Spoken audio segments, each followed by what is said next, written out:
ঘুম থেকে উঠেই মেয়ের হাতের তৈরি করা নাস্তা খেয়ে নিলাম। আর দুপুরে বাচ্চাদের পছন্দের চিকেন রোস্ট আর সাদা প্লেন পোলাও রান্না করে নিলাম। আসসালামু আলাইকুম, কেমন আছেন সবাই?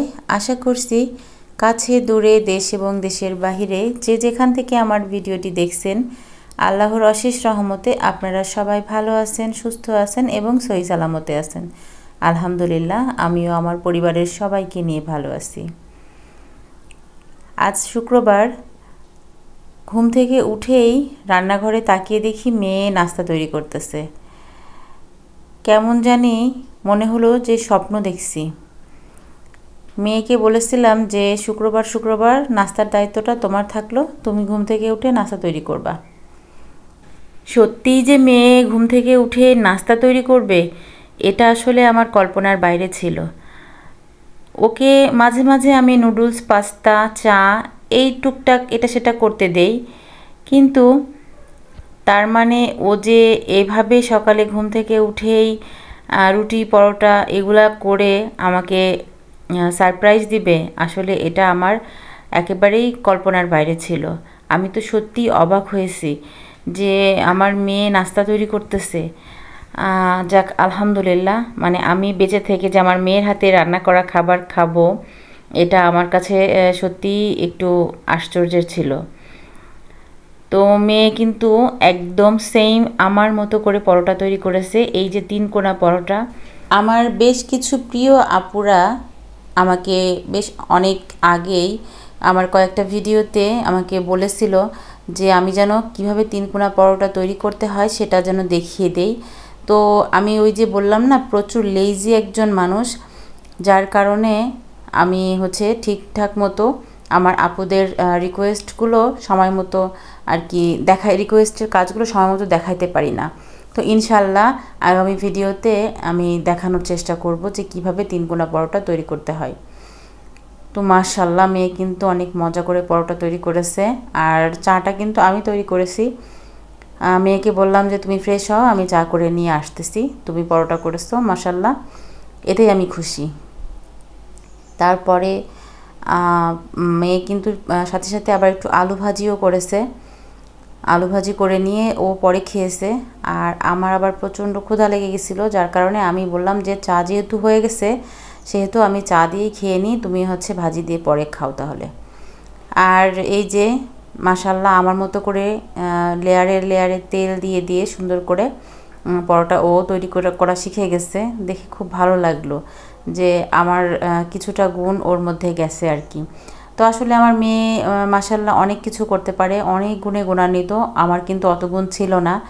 আমি কিন্তু আমার মেয়েকে কখনোই বলি না যে আমার গুণ ও পেয়েছে বা ও আমার থেকে বেশি গুণী, এই ধরনের কোনো কথা কখনো বলি না।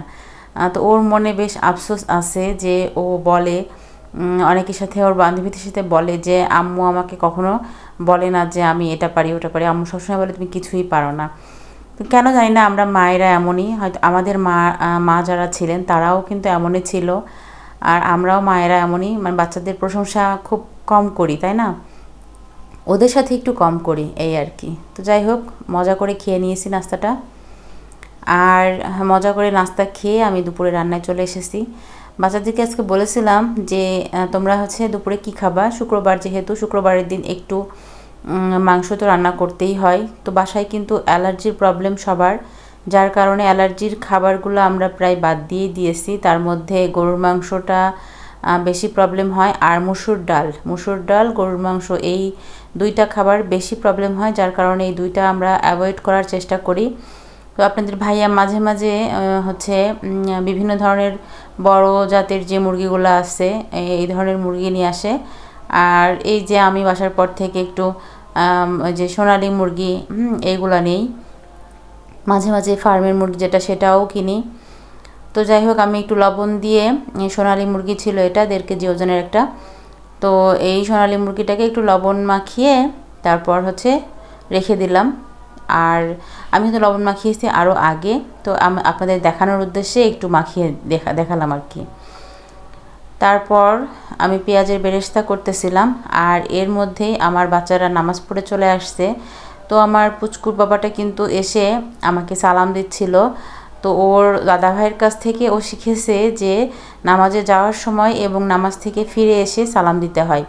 তো যাওয়ার সময়ও ও সালাম দিয়েছে, আবার এসেও সালাম দিচ্ছে। আর আমি ওকে জিজ্ঞাসা করতেছি, বাবা তুমি কিভাবে আল্লাহু আকবার দিয়েছো বলো। তো ও কিন্তু হাত উঠিয়ে দেখাচ্ছে যে এইভাবে দিয়েছি। তারপর এসে বলতেছে ফোনটা দাও, আম্মু ফোন নেবে। তো আমি ফোন দেইনি দেখে ও কিন্তু ওইভাবে রাগ করলো, মানে ওর রাগের ধরন হচ্ছে ওইটা, দুই হাত ওইভাবে করে বুকে বেঁধে তারপর মাথা নিচু থাকবে, এটা হচ্ছে ওর রাগের ধরন। তো যাই হোক, একটু ভিডিও করে রাখলাম। আসলে এই ভিডিও হচ্ছে করাটা সবসময় কিন্তু করা হয় না। এই ভিডিও ছাড়বো সেই উপলক্ষে ভিডিওটা করি। তাছাড়া বাচ্চাদের যে সারাদিন কত রকমের দুষ্টুমি থাকে, কত রকমের স্মৃতি ধরে রাখার মতো বিষয় থাকে যেগুলো আমরা একটু ভিডিও করে রাখবো, কিন্তু সেগুলো রাখা হয় না। এই দেখা যায় এখন এটা তো প্রফেশনালের মতো হয়ে গেছে যে এটা মানে একটা চাকরি, যদিও বা এখন বিনা বেতনের। তো এই চাকরিটা করতে হবে, তাই জন্য আর কি করতেছি। তো যাই হোক, আমি পেঁয়াজের বেরেস্তাটা করে নিয়েছি, আর বেরেস্তা ভাজার ওই তেলের মধ্যেই আমি চিকেনের পিসগুলো বেশ আস্তে জালে বেশ খানিকটা সময় নিয়ে সুন্দর করে ভেজে নেব। তো এই যে রোস্টের জন্য চিকেন ভাজতে গেলে যে এত পরিমাণে তেল ছিটে আসে, আগে তো বেশ কয়েকবার আমার হচ্ছে হাত অনেকটা করে পুড়ে গেছে, যার কারণে মাঝে আমি রোস্ট তৈরি করা একদম, মানে রোস্ট রান্না করা একদমই ছেড়ে দিয়েছিলাম, যে রোস্টই আর রান্না করব না। আজও কিন্তু আমার হাতে তেল ছিটে আসছে। তো যাই হোক, কি আর করার, বাচ্চাদের আবদার পূরণ করতে যে কত রকমের হেনস্থার সম্মুখীন হতে হয় আমাদের, তো সেটা শুধুমাত্র আমরা মায়েরাই জানি। তো থাক, ওটা কোনো ব্যাপার না, এরকম তো সবসময় হবে, তাই বলে কি বাচ্চাদের আবদার পূরণ হবে না? আর বাচ্চাদের আবদারটাই আমরা বেশি প্রাধান্য দেই আর কি। তো এখানে আমি পোলাওয়ের জন্য পানি দিয়েছি, অলরেডি পানি ফুটতেছে। আর ওইদিকে আমি গ্যাসের চুলায় চালটা সুন্দর করে ভেজে নিয়েছি। আর এ পাশে এই যে হচ্ছে চিকেনটা ভাজা হচ্ছে, আস্তে জালে দুইবার করে ভেজে নিব। মানে প্রথমে এক ব্যাচ দিয়েছি, দিয়ে এই যে সেটা হয়ে গেছে, এখন ওটা তুলে নিচ্ছি, আর দ্বিতীয় ব্যাচে আবারও দিয়ে দিব। তো এভাবে করে চিকেনগুলো ভেজে উঠিয়ে নিব, আর ওইদিকে হচ্ছে পোলাওটাও বসিয়ে দেব। তো রান্না যখন করতে আসি তখন মনে করি কি যে হচ্ছে না জানি কখন রান্না করে উঠব, শেষ কখন হবে। মানে আসলে রান্না করতে আসতে আসতে বিশেষ করে শুক্রবারের দিনটা বেশ খানিকটা লেট হয়ে যায়। আজকে তো বোধহয় 11টার পরে সকালে নাস্তা করেছি, তাহলে বোঝেন দুপুরে রান্নায় কখন আসব। নাস্তার পরে তো আরও অনেক কাজ থাকে, সংসারের কাজ থাকে, এই যে নাস্তার থালাবাটি পরিষ্কার করা, তারপর হচ্ছে কিচেনটাকে একটু ভালো করে গুছিয়ে নেওয়া। নাস্তার আগে তো একবার করি, আবার নাস্তার পরেও আরেকবার করতে হয়। মানে আমরা কিচেনে যতবার কাজ করি ততবারই কিন্তু আমরা কিচেন ক্লিনিংয়ের কাজগুলো করে থাকি। তো এই যে এক ব্যাচে প্রথমে দিয়ে ভেজে নিয়েছি, বেশ মিডিয়াম লাল লাল করে ভেজেছি। আর হচ্ছে দ্বিতীয় ব্যাচ আবার দিয়ে দিলাম, আর পাশে গ্যাসের চুলায় কিন্তু চালটা আমি সুন্দর করে ভেজে নিয়েছি। আমরা যশোর এলাকার মানুষ কিন্তু পোলাও রান্না করতে গেলে পোলাওয়ের চালটা ভাজার উপরে বেশি মানে গুরুত্বপূর্ণ একটা দিক রাখি, যে পোলাওয়ের চালটা যত সুন্দর ভাজা হবে ততই পোলাওটা বেশি মজা হবে এবং ঝরঝরা হবে। আর অনেক জায়গায় দেখেছি মানুষ হচ্ছে পোলাও মানে পোলাও রান্না করলে চালটা ভেজে নেয় না, কাঁচা চাল পানির মধ্যে দিয়ে রান্না করে। তো আমি আসলে এভাবে কখনো খাইনি, নিজেও রান্না করিনি বা কারোর বাসায় খেয়েও দেখিনি, যার কারণে বুঝতে পারতেছি না যে ওইটা কেমন হয়। তা আমরা কিন্তু যশোর জেলার মানুষ পোলাওয়ের চালটা বেশ অনেকটা সময় ধরে মিডিয়াম আঁচে খুব সুন্দর করে ভেজে নিয়ে তারপর রান্না করি। আর যতক্ষণ পর্যন্ত চাল হচ্ছে একদম ছাড়া ছাড়া না হয়, একটার সাথে একটা মানে চালের গায়ে চাল লাগবে না এমন যতক্ষণ না হবে ততক্ষণ পর্যন্ত কিন্তু আমরা চালটা ভাজতে থাকবো। তবে সেটা হচ্ছে মিডিয়াম জালে, যেন চালটা হচ্ছে কালার ঠিক থাকে, লাল হবে না, সাদা থেকেই সুন্দর করে আর কি ভেজে নিই। আর আমি এদিকে হচ্ছে রোস্টের জন্য মশলা কষাচ্ছিলাম। তো এখানে আমি তেলের মধ্যে ওই যে রোস্টের যে চিকেনগুলো ভেজে নিয়েছিলাম ওইখানেই আমি আর কিছু তেল অ্যাড করেছি, ওই তেলের মধ্যে করে তারপর ওখানে হচ্ছে মশলা দিয়ে দিয়েছি। তারপর দেখলাম যে বেশ 1.5 কেজি একটা মুরগি আর 8 পিস করেছি আমি। তো 8 পিস মুরগি ওই ফ্রাই প্যানটার মধ্যে রান্না করতে গেলে একটু সমস্যা হয়ে যেতে পারে, যার কারণে আমি হচ্ছে এখনই আগে থেকে আমি ফ্রাই প্যানটা চেঞ্জ করে এই পাতিলে আর কি নিয়ে নিলাম। তো এখানে আমি মশলা হিসাবে পেস্ট করেছি আদা, রসুন, জিরা আর হচ্ছে ধনিয়া, আর দিয়েছি ওই যে রোস্টের হচ্ছে প্রাণের যে রোস্ট মশলা ওইটা ছিল, রোস্টের মশলা আর কি প্রাণের ওইটা ছিল। আমি বেশিরভাগ সময় রাঁধুনির মশলা দিয়েই রান্না করি, কিন্তু আজকে আমার কাছে আগে থেকে কেনা ছিল, যার কারণে আর আমি নতুন করে না কিনে এটাই আজকে কাজে লাগিয়ে ফেলেছি। তো এটার টেস্টটাও খুব বেশি খারাপ না, মিডিয়াম, মানে মোটামুটি ভালোই, খারাপ না আর কি। তবে রাঁধুনির যে প্যাকেট মশলা ওটাতে আমার কাছে মনে হয় যে টেস্ট একটু বেশি হয়। আচ্ছা, তারপর এখানে হচ্ছে টক দই দিয়েছি, পরিমাণ মতো লবণ দিয়েছি, আর হচ্ছে দিয়েছি কাঁচা পেঁয়াজ আর কাজু বাদাম পেস্ট করা, সেটাও দিয়েছিলাম।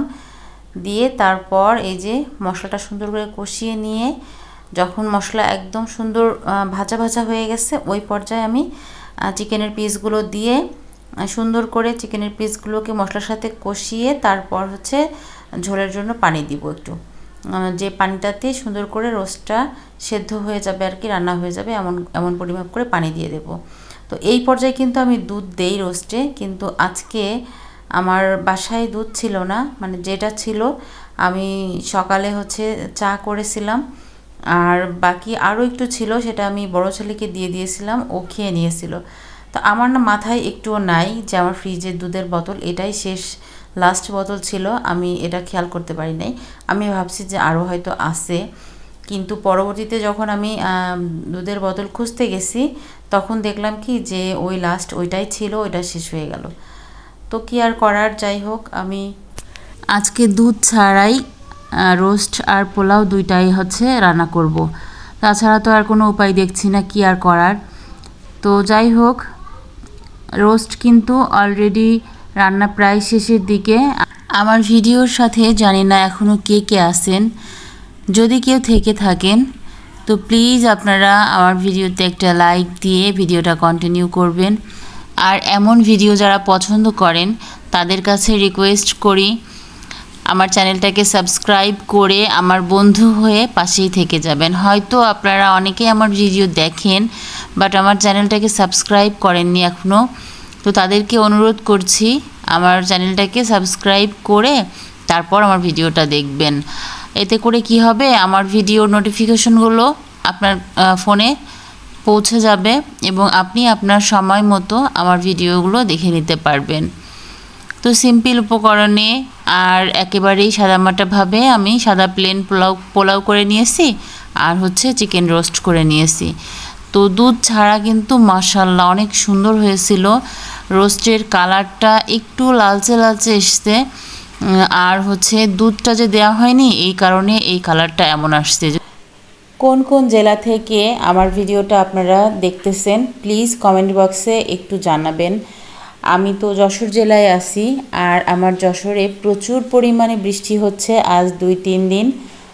তো আজকে কিন্তু সারাটা দিন এত পরিমাণে বৃষ্টি হয়েছে, আর শুধু আজকে না, গতকালও এমন বৃষ্টি হয়েছে। আমি কিন্তু গতকাল বৃষ্টির জন্য ভয়েস দিতে পারি নাই, কারণ হচ্ছে বৃষ্টির পরিমাণটা এত বেশি ছিল যে শব্দ আসতেছিল ভয়েস দেওয়ার সময়, যার কারণে আমি ভয়েসই দিতে পারলাম না।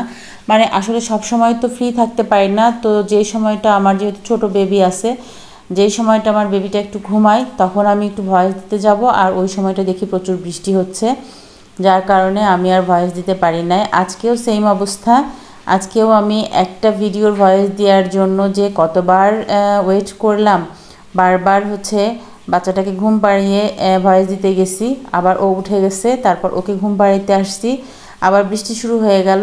তো এইভাবে আর কি প্রচুর পরিমাণে লেট হয়ে গেল এবার ভিডিওটা দেওয়ার জন্য। তো সব কিছুর পরেও যাক, ফাইনালি ভিডিওটা আজকে হয়তো আপলোড করতে পারবো। তো আপনাদের থেকে বিদায় নিয়ে নেব। তার আগে একটু খাবারটা খেয়ে দেখি কেমন হয়েছে।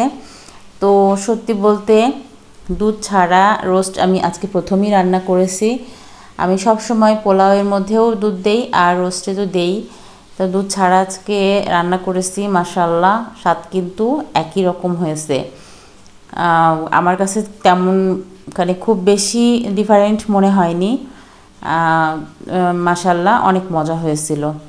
তো মজা করে রান্না করা খাবারগুলো খুব মজা করে খেয়ে নিচ্ছি আর আপনাদের থেকে বিদায় নিয়ে নিচ্ছি। আপনারা সবাই ভালো থাকবেন, সুস্থ থাকবেন, আমার এবং আমার পরিবারের জন্য দোয়া রাখবেন। আমিও আপনাদের সকলের সুস্বাস্থ্য কামনা করে আজকের মতো এখানেই বিদায় নিয়ে নিচ্ছি। আল্লাহ হাফেজ, আসসালামু আলাইকুম।